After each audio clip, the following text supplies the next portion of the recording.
let's talk about the difference between someday when I'm awfully low and the world is cold.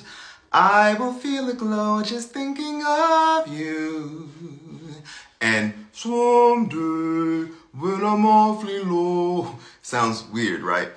The student I had just before I did this video, he was doing that. His voice was trapped in the back of the throat in what he called the Kermit the Frog. I'm very familiar with this. I was classically trained like he was in a similar way in college before I found a better teacher. He was taught to place the tone in the back of his throat. Another teacher told him to simply bring the tone forward. And so someday it left him sounding even stranger, and he didn't know where he was going wrong. Here's the thing, guys. Larynx, vocal tract, the tone wants to come forward. It wants to, yes, you're lovely, don't you ever change. If it's getting trapped, you are trapping it. Something is clinching. So here's the thing about placement. It's a contentious topic in the scientific community as far as like the specifics of what it really is and isn't. But any singer worth their salt knows that in terms of sensory experience, you can for damn sure place the voice forward, backward, middle, whatever. But the thing with placement, A, if you're open, it will come forward. That tone will come forward into the mask.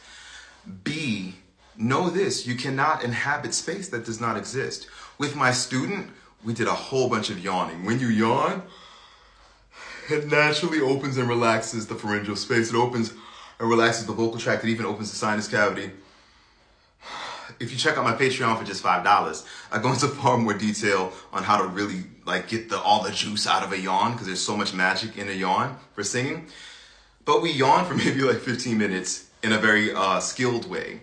And at the end, yes, you're lovely, don't you ever change, da da da, because I love you. I don't remember all the words, but yeah, so it was much, much better. So if your voice is not coming forward, instead of trying to thrust it forward, ask yourself the question, in what way might I be blocking it? And a yawn can be your best friend to removing that block.